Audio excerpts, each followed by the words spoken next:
प्रवर्तते। श्रीवैशम्पायन उवाच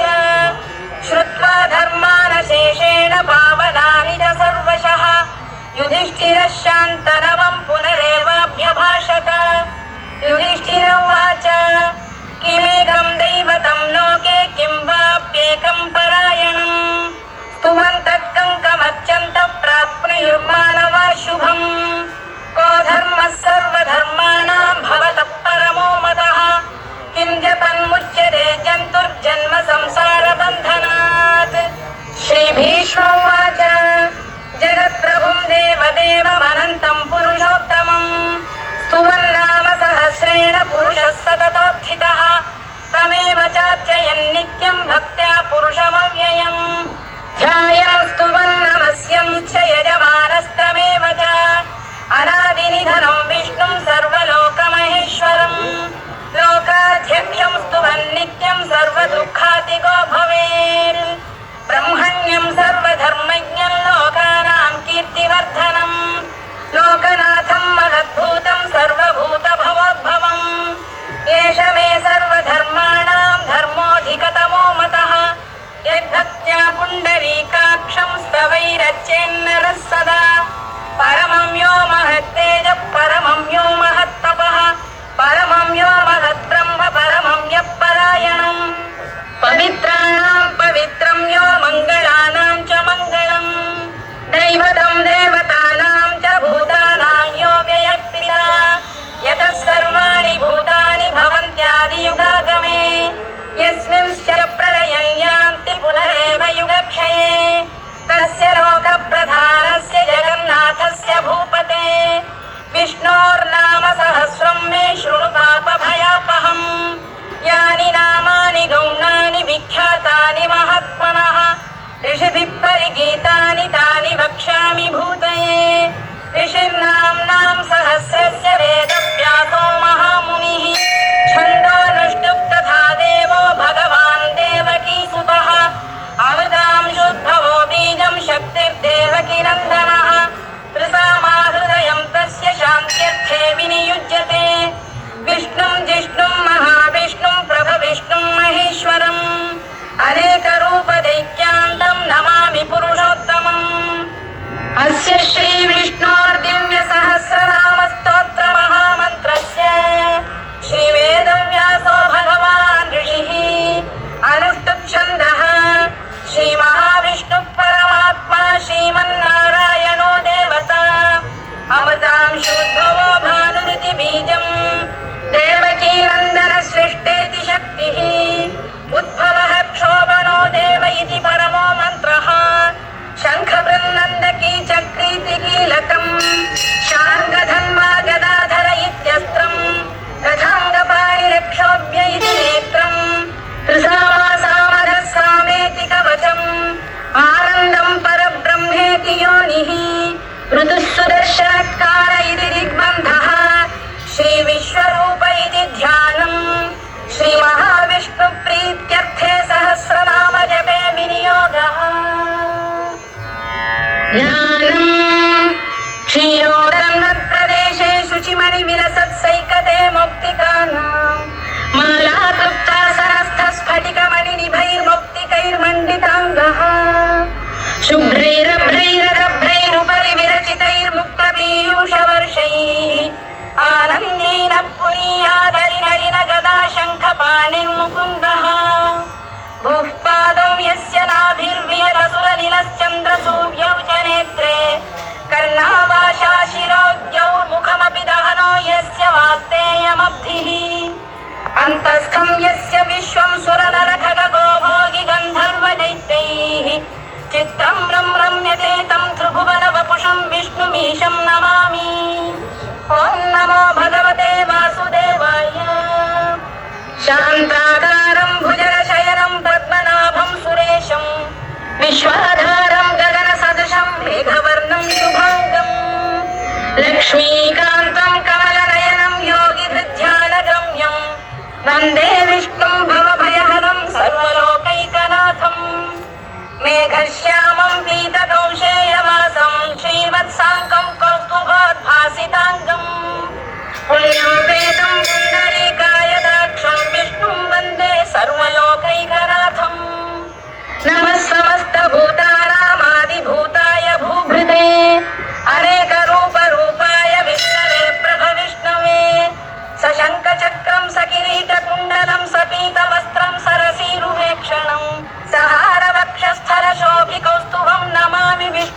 सहसा चतुर्भुजम् छायायां पारिजातस्य हेमसिंहासनोपरि आसीनमम्बुदश्याममायताक्षमलङ्कृतम् चन्द्राननं चतुर्बाहुं श्रीवत्साङ्कितवक्षसम् रुक्मिणी सत्यभामाभ्यां सहितं कृष्णमाश्रये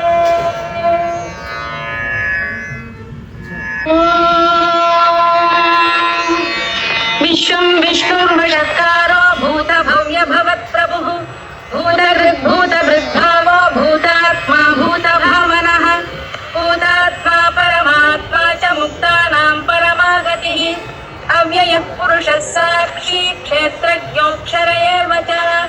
योगो योगविदां नेता प्रधानपुरुषेश्वरः नारसिंहवपुः श्रीमान् केशवः पुरुषोत्तमः सर्वशर्व शिवस्थाणुर्भूतादिर्निधिरव्ययः सम्भवो भावनो भर्ता प्रभव प्रभुरीश्वरः स्वयंभूः शम्भुरादित्यः पुष्कराक्षो महास्वनः अनादिनिधनो धाता विधाता धातुरुत्तमः अप्रमेयो ऋषिकेश पद्मनाभो मरप्रभुः विश्वकर्मा मनुस्पष्टा स्थविष्ठस्थविरो ध्रुवः अग्राख्यः शाश्वतः कृष्णो लोहिताक्षप्रदर्दनः प्रभूतस्थितबुद्धाम पवित्रं मङ्गलं परम् ईशानप्राणदप्राणो ज्येष्ठः श्रेष्ठः प्रजापतिः हिरण्यगर्भो भूगर्भो माधवो मधुसूदनः ईश्वरो विक्रमी धन्वी मेधावी विक्रमक्रमः अनुत्तमो दुराधर्षः कृतज्ञकृतिरात्मवान् सुरेशः शरणं शर्म विश्वरेता प्रजाभवः अधः संवत्सरोऽप्यालप्रत्ययः सर्वदर्शनः अजः सर्वेश्वरः सिद्धः सिद्धिः सर्वादिरच्युतः वृषाकपिरमेयात्मा सर्वयोगविनिसृतः वसुर्वसुमनः सत्यः समात्मा संविदः समः अमोघः पुण्डरीकाक्षो वृषकर्मा वृषाकृतिः रुद्रो बहुशिरा बभ्रुर्विश्वयोनिश्रुतिश्रवाः अमृतः शाश्वतस्थाणुर्वरारोहो महातपाः सर्वगः सर्वविद्वानुर्विश्वक्सेनो जनार्दनः वेदो वेदविरव्यङ्गो वेदाङ्गो वेदवित्कविः लोकाध्यक्षः सुराध्यक्षो धर्माध्यक्षः कृताकृतः चतुरात्मा चतुर्व्यूहश्चतुर्दंष्टश्चतुर्भुजः भ्राजिष्णुर्भोजनं भोक्ता सहिष्णुर्जगदादिजः अरभो विजयो जेता विश्वयोनिः पुनर्वसुः उपेन्द्रो वामनः प्रांशुरमोघः शुचिरूर्जितः अतीन्द्रः सङ्ग्रहः सर्गो धृतात्मा नियमो यमः वेद्यो वैद्यः सदा योगी वीरः माधवो मधुः अतीन्द्रियो महामायो महोत्साहो महाबलः महाबुद्धिर्महावीर्यो महाशक्तिर्महाद्युतिः अनिर्देश्य वपुः श्रीमान् अमे आत्मा महात्रिधृत् महेश्वासो महीभर्ता श्रीनिवासः सताङ्गतिः अनिरुद्धः सुरानन्दो गोविन्दो गोविदाम्पतिः मरीचिर्दमनो हंसः सुपर्णो भुजगोत्तमः हिरण्यनाभः सुतपाः पद्मनाभः प्रजापतिः अमृत्युः सर्वदृक्सिंहः सन्धाता सन्धिमान् स्थिरः अजो दुर्मर्षणः शास्ता विश्रुतात्मा सुराविभा गुरुर्गुरुतमो धाम सत्यः सत्यपराक्रमः निमिषो निमिषः सद्विवाचस्पतिरुदारधीः अग्रणी ग्रामणी श्रीमान् न्यायो नेता समीरणः सहस्रमूर्धा विश्वात्मा सहस्राक्षः सहस्रपात् आवर्तनो निवृत्तात्मा संवृतः सम्प्रवर्तनः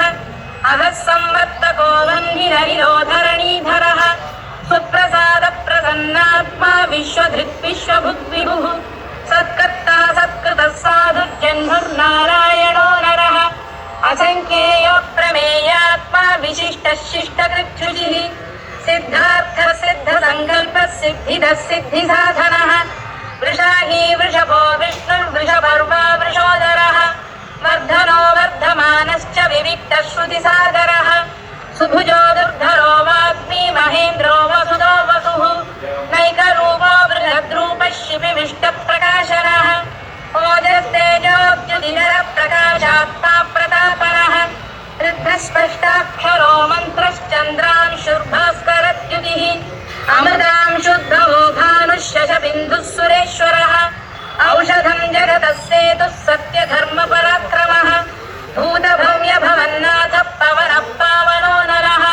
कामः कामकृत्कान्तः कामः कामप्रदः प्रभुः युगादिकृद्युगावर्तो नैकमायो महाशनः अदृश्यो व्यक्तरूपश्च सहस्रजिदनन्तजित् इष्टो विशिष्टः शिष्टेष्टः शिखण्डी नरुषो वृषः क्रोधः क्रोधकृत्कर्ता विश्वबाहुर्महीधरः अच्युतः प्रतिथः प्राणदो वासवानुजः अपां निधिरधिष्ठानमप्रमत्तः प्रतिष्ठितः स्कन्दधरो दुर्यो वरदो वायुवाहनः वासुदेवो बृहद्भानुरादिदेवः पुरन्दरः अशोकस्तारणस्तारः शूरः शौरिर्जनेश्वरः अनुकूलः शतावर्तः पद्मी पद्मनिभेक्षणः पद्मनाभोरविन्दाक्षः पद्मगर्भः शरीरभृत् महर्धिर्ऋद्धो वृद्धात्मा महाक्षो गरुडध्वजः अतुलः शरभो भीमः समयज्ञो हविर्हरिः सर्वलक्षणलक्षण्यो लक्ष्मीवान् समितिञ्जयः विक्षरो रोहितो मार्गो हेतुर्दामोदरः सः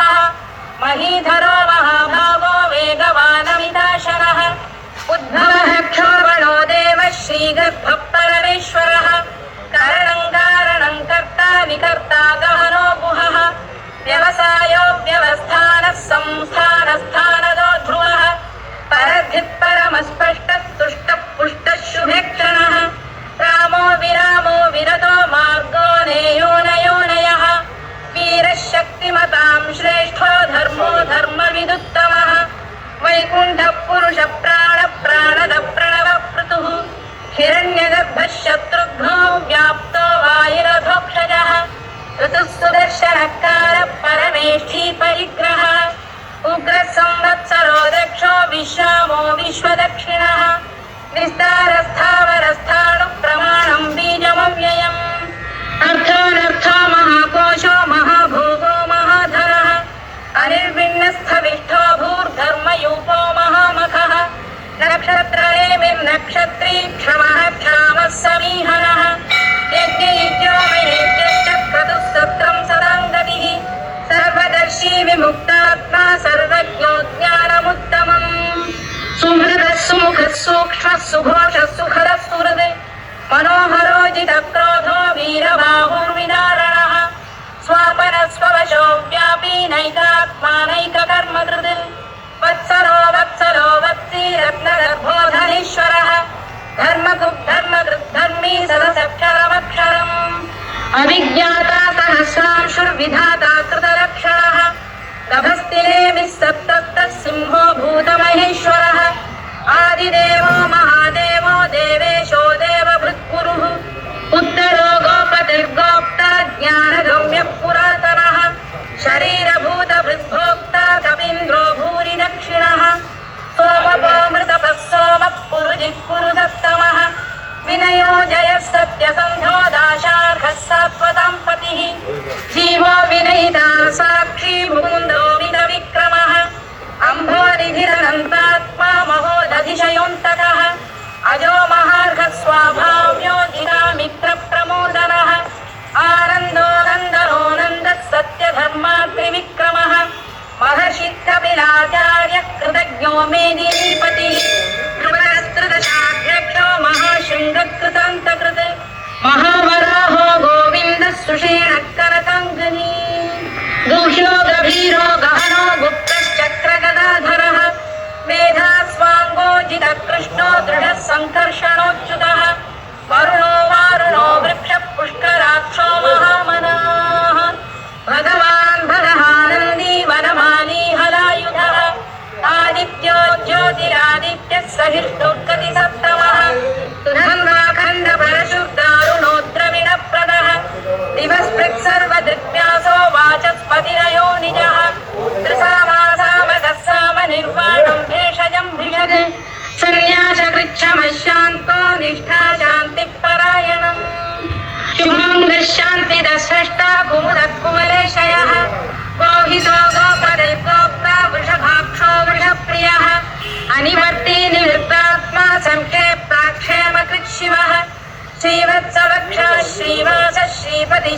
शुभांबरः श्रीरश्रीश श्रीनिवास श्रीनिधि श्रीविभावरः श्रीधर श्रीकर श्रेय श्रीमान् लोकत्रयाश्रयः स्वक्षस्वङ्गशतानन्दो नन्दिज्योतिर्गणेश्वरः विदितात्मा विधेयात्मा सत्कीर्तिश्चिन्न संशयः उदीर्णः सर्वतश्चक्षुरनीशः शाश्वतस्थिरः भूषयो भूषणो भूतिर्विशोकः शोकनाशनः अर्चिष्मारर्चितः कुम्भो विशुद्धात्मा विशोधनः अनिरुद्धो प्रतिरथः प्रद्युम्नो मितविक्रमः कालनेमिनिः वीरः शौरिः शूरजनेश्वरः त्रिलोकात्मा त्रिलोकेशः केशवः केशिः हरिः कामदेवः कामपालः कामी कान्तकृतागमः अनिर्देश्य वपुर्विष्णुः वीरोऽनन्तो धनञ्जयः ब्रह्मण्यो ब्रह्मकृत् ब्रह्मा ब्रह्म ब्रह्मविवर्धनः ब्रह्मविब्राह्मणो ब्रह्मी ब्रह्मज्ञो ब्राह्मणप्रियः महाकमो महाकर्मा महातेजा महोरगः महाक्रतुर्महायज्ञो महायज्ञो महाहविः स्तव्यस्तव प्रियस्तोत्रं स्तुतिस्तोतारणप्रियः पूर्णः पूरयिता पुण्यः पुण्यकीर्तिरनामयः मनोजवस्तीर्थकरो वसुरेता वसुप्रदः वसुप्रदो वासुदेवो वसुर्वसुमनाहविः सद्गतिः सत्कृतिः सत्ता सद्भूतिः सत्परायणः शूरसेनो यदुश्रेष्ठः सन्निवासः सुयामुनः भूतावासो वासुदेवः सर्वासु निलयो नलः दत्तः दत्पदो धृतो दुर्धरोधा पराजितः विश्वमूर्तिर्महामूर्तिर्दीप्तमूर्तिरमूर्तिमान् अनेकमूर्तिरव्यक्तः शतमूर्तिः शताननः एकोनैकः सवक्तकिं यत्तत्पदमनुत्तमम् लोकबन्धुर्लोकनाथो माधवो भक्तवत्सलः सुवर्णवर्णो हेमाङ्गो वराङ्गश्चन्दनाङ्गली वीरः विषमशून्यो घृताशीरचरश्चरः अमानी मानदो मान्यो लोकस्वामी त्रिलोकभृत् सुमेधा मेधजो धन्यः सत्यमेधाधराधरः तेजो वृषोद्युतिधरः सर्वशस्त्रभृताम्बरः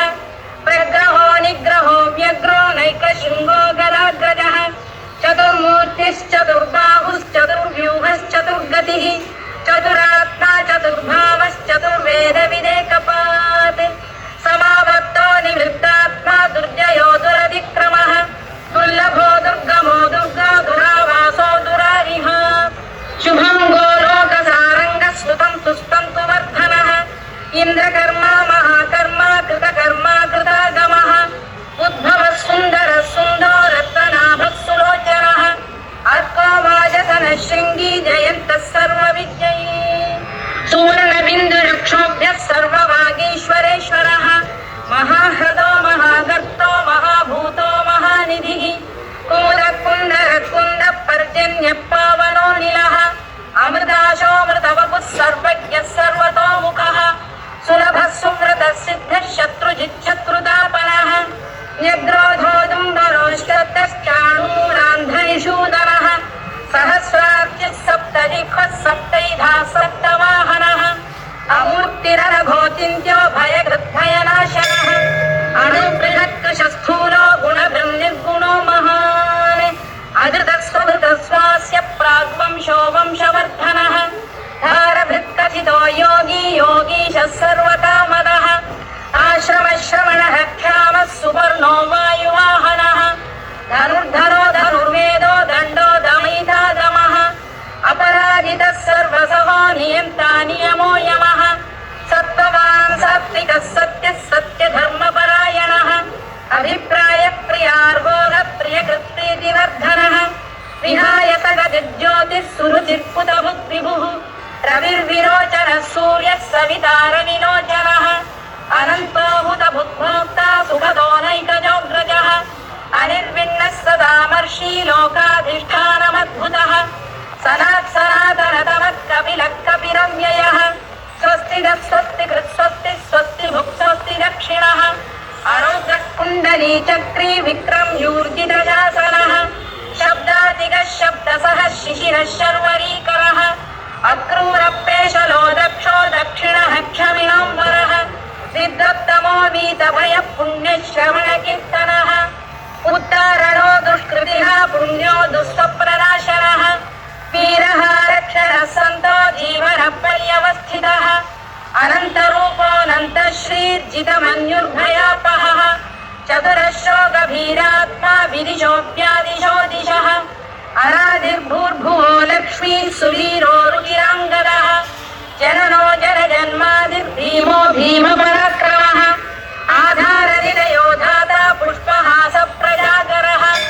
ऊर्ध्वरः सत्पथाचार प्राणः प्रणवप्रणः प्रमाणं प्राणनिलय प्राणभृत्प्राणजीवनः तत्त्वं तत्त्वविदेकात्मा जन्ममृत्युजराजिगः भूर्भुवस्वस्तरुस्तारः सविता प्रपितामहः यज्ञो यज्ञपतिर्यज्वा यज्ञाङ्गो यज्ञवाहनः यज्ञभृत्यज्ञकृत्यज्ञी यज्ञभुग्यज्ञसाधनः यज्ञान्तकृत्यज्ञदुह्यमन्नमन्नादयेव च आत्मयोनिः स्वयं जातो वैखानः सामगायनः देवकीनन्दनः स्रष्टा क्षितीशः पापनाशनः शङ्खबृन्नन्दकी चक्री शार्ङ्गधन्वा गदाधरः तथाङ्गपाणिरक्षोभ्यः सर्वप्रहरणायुधः सर्वप्रहरणायुधो नम इति वनमाली गरीशाङ्गी शङ्खी चक्री च नन्दकी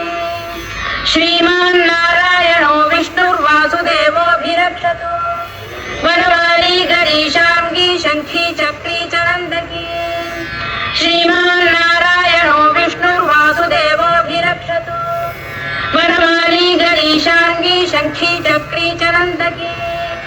श्रीमान् नारायणो विष्णुर्वासुदेवोऽभिरक्षतु इदं कीर्तनीयस्य केशवस्य महात्मनः नाम्नां सहस्रं दिव्यानामशेषेण प्रकीर्तितम् य इदं शृणुयात् नित्यं यश्चापि परिकीर्तयेत् नाशुभं प्राप्नुयात् किञ्चित् सोपुत्रेह च मानवः वेदान्तको ब्राह्मणः स्यात् क्षत्रियो विजयी भवेत् वैश्यो धनसमृद्धः स्यात् क्षुद्रः सुखमवाप्नुयात् धर्मार्थी प्राप्नुयात् धर्ममर्थार्थी चार्थमाप्नुयात् कामानवाप्नुयात् कामी प्रजार्थी चाप्नुयात् प्रजाम् भक्तिमान् यः सदोत्थाय शुचिस्तद्गतमानसः सहस्रं वासुदेवस्य नाम्नामेतत्र कीर्तयेत् यशः प्राप्नोति विपुलं याति प्राधान्यमेव च अचलां श्रियमाप्नोति श्रेयः प्राप्नोत्यनुत्तमम्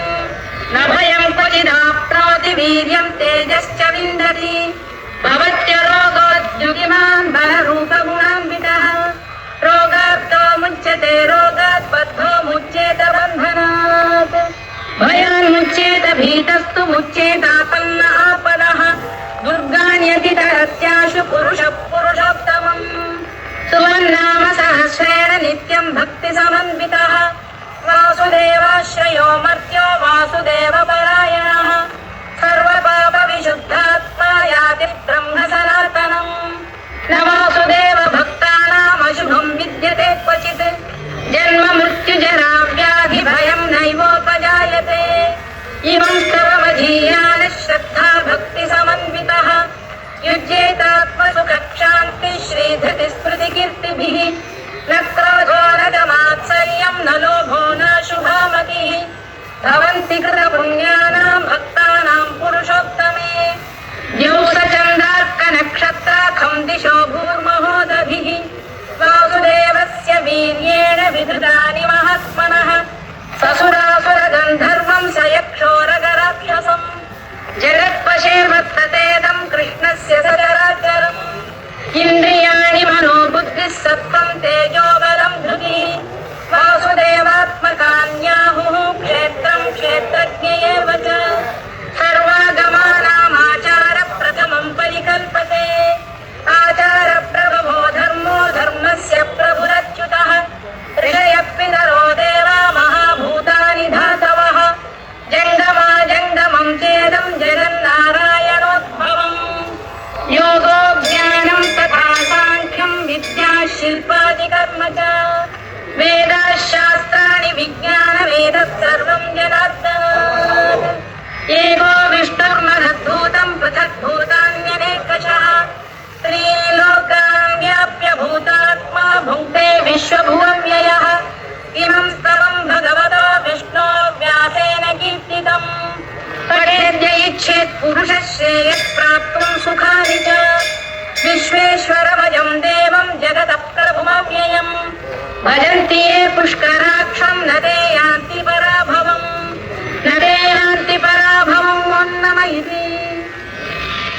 अर्जुनोवाच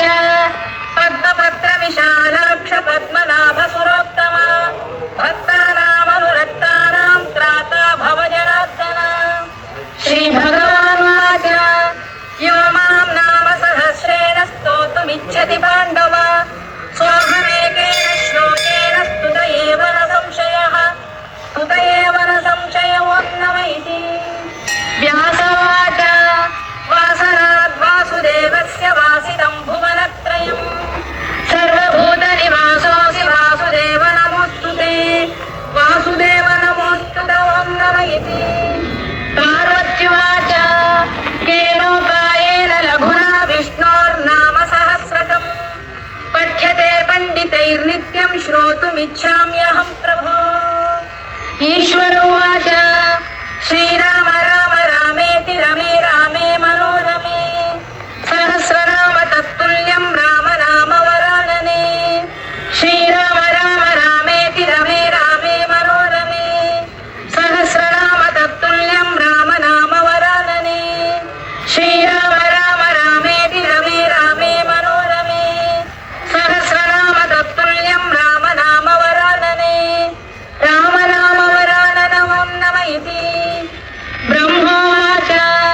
नमोऽस्त्वनन्ताय सहस्रमूर्तये सहस्रपादाक्षि शिरोरुबाहवे